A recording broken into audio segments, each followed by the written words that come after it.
정말 있을 수 없는 일이 벌어졌죠. 아마 우리 국민의힘 의원님들도 뭐 일부 옹호를 하고 있는 분들도 계시겠지만 대부분은 잘못됐다라고 생각하고 있을 겁니다. 자, 이게 그런데 주의 깊게 봐야 됩니다. 어제 그 폭동 행위에 대해서는 잘못됐다 질타하고 반대하겠지만 폭동을 저지른 사람들이 주장하는 것을 정당화하는 것, 그것이 문제입니다. 그것이 제2의 폭동, 제3의 폭동을 다시 유발시킬 수 있고 조정할 수 있는 겁니다. 그 폭도들이 뭐라고 합니까? 영장무효를 주장하고 있죠. 영장 잘못됐다, 불법이라고 하고 불법 체포, 불법 구금을 주장하고 있습니다. 국민의힘이 같은 주장을 반복하면 제2의 폭동, 제3의 폭동을 다시 일으킬 수 있다라는 것을 분명하게 지적하고 시작하겠습니다. 자, 준비된 화면 좀 보시죠. 자, 서울 서부지방법원 폭동 사태에 대해서 친윤 깡패들의 역겨운 폭력, 제가 한 말이 아닙니다. 다음 보여주시죠. 예, 외신 기자가 한 말입니다. 외신 기자가 뭐라고 하냐면 친윤 깡패들의 역겨운 폭력이라고 규정했고 그 원인에 대해서는 선동했기에 가능한 일이다 이렇게 얘기를 했습니다. 제 얘기가 아닙니다. 이게 한겨레에 보도됐던 얘기예요. 외국에서도 이렇게 보고 있습니다. 이 사태를. 다음 보여주시죠. 화면 한번 볼까요? 머리에 뭐 쓰고 있는 거 보이십니까? 네, 하얀색. 시작한 건 이 하얀 모자 쓰신 거 발부 보십시오. 소식이 전해진 다만 곳까지 올라가는 사람들, 판사들의 개인 집무실에 있는 7층까지 네, 들이닥치는 프레시 장면을 비치는 JTBC가 모습들. 단독으로 포착했습니다. 서버와 연결돼 있는 랜선 수십 개는 모두 뽑혔습니다. 자, 얘기를 잘 들어보시죠. 이제. 전문가해. 자, 방금 보여드린 화면들을 종합해 볼까요? 오늘 오전에 그 법원 행정처장님도 준비하고 들어온 것 같다, 알고 들어온 것 같다라는 취지로 말씀을 하셨습니다. 거기에 대해서 지금 보여지는 장면들이 충분히 그럴 수 있다는 것을 반증하는 겁니다. 하얀색 모자를 쓰고 있던 분들 누굽니까? 누군지 아직 저도 모르겠습니다. 하지만 누구인지 추정은 되죠.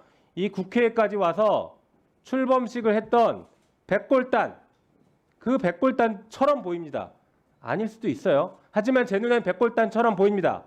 그리고 아까 얘기한 것처럼 7층까지 올라가서 정확하게 영장 발부 판사를 찾으러 다녔고 그 다음에 후레쉬까지 준비를 했습니다.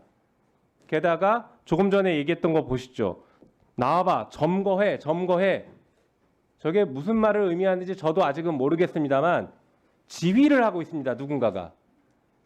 이것은 의도적으로 들어왔고 체계를 갖추고 들어왔고 목적을 가지고 들어왔다라고 볼 수 있는 정황들이에요. 단순히 그날 갑자기 그분들이 흥분해서 들어간 게 아닐 수 있다는 겁니다.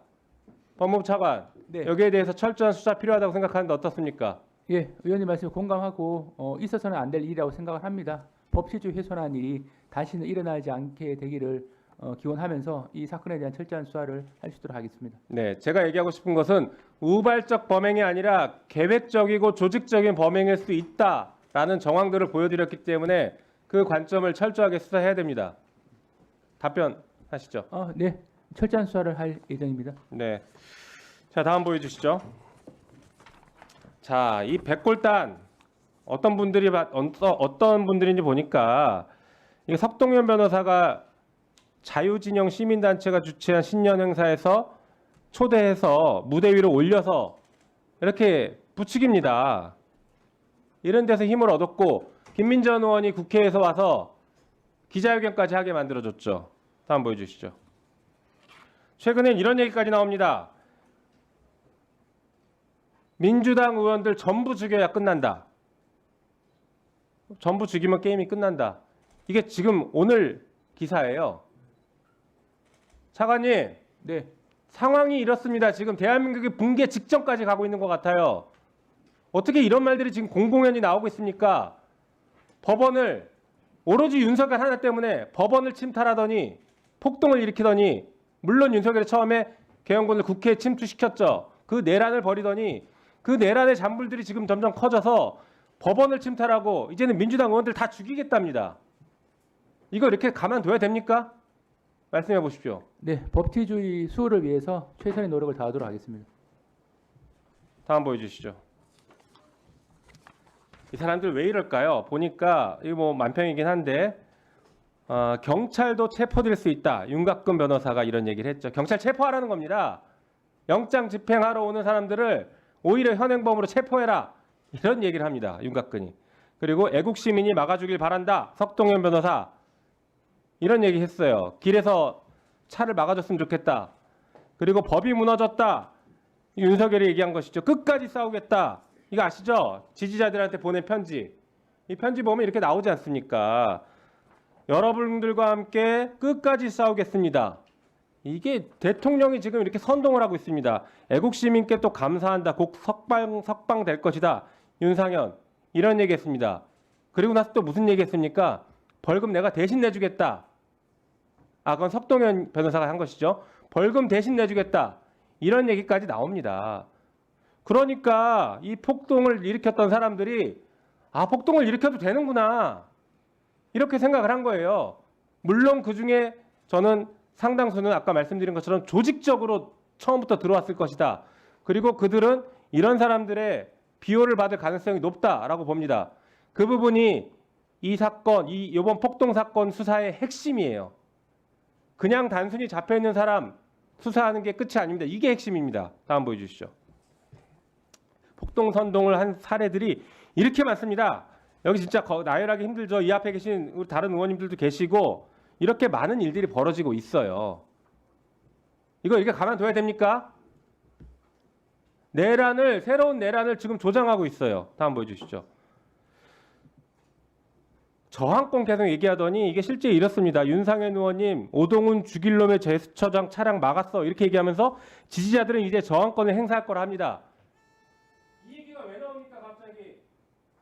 국민의힘에서 계속 저항권이다라고 얘기하고 있으니까 마치 폭동이 정당화되는 것처럼 이렇게 이끌고 왔던 거 아닙니까? 국민의힘이 여기에 대해서 폭동이라고 규정 못하고 제대로 비판 못하는 것이 공동 책임을 져야 될 우려가 있으니까 그런 것 같습니다. 여기에 대해 철저하게 수사하십시오. 네, 헌법상 의사 표현의 자유는 있습니다만 그에 따른 또 한계도 엄연히 존재합니다. 그래서 이제 서부지검 사건을 수사하는 과정에 그 배경이나 경위 등을 확인하다 보면 이 헌법상 보호되는 의사 표현의 자유의 영역과 그렇지 않은 영역에 대한 기준이 나름대로 규명될 수 있으리라고 생각합니다. 서부지방법원이 침탈을 당했는데 앞으로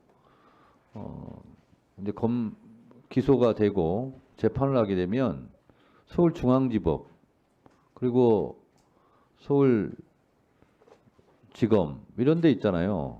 저는 무차별적으로 가리지 않고 다 공격할 거라고 봅니다. 특히 헌법재판소 그리고 경찰청 이런 데 저는 다 습격할 것 같아요. 지금 상태로 보면. 그래서 지금 체포된 사람들 있잖아요. 적용할 수 있는 범죄는 다 적용해서 법정 최고 형량으로 저는 구형하고 엄벌에 쳐야 된다고 봅니다. 저는 앞으로 두고 보세요. 선관 이런 데 공격 안 할 것 같습니까? 본인들 좀 마음에 안 들면 법원뿐만 아니라 검찰, 경찰, 선관이 이런 공공기관 공공연하게 저는 습격할 거라고 봅니다. 저는 새벽에 이거 침탈하는 장면 몇 시간 동안 다 생중계를 다 봤어요. 저는 잠 못 자고. 그거를 긴 시간 뉴스에 보도되는 것만 보시면 안 돼요. 그걸 긴 시간 다 봐야 됩니다. 스픽스는 말하는 언론입니다. 대세는 유튜브, 그중에서 스픽스. 좋아요, 댓글, 구독, 알림 설정. 여러분이 저희를 사랑해 주시고 우리가 여러분을 사랑하는 4가지 방법입니다.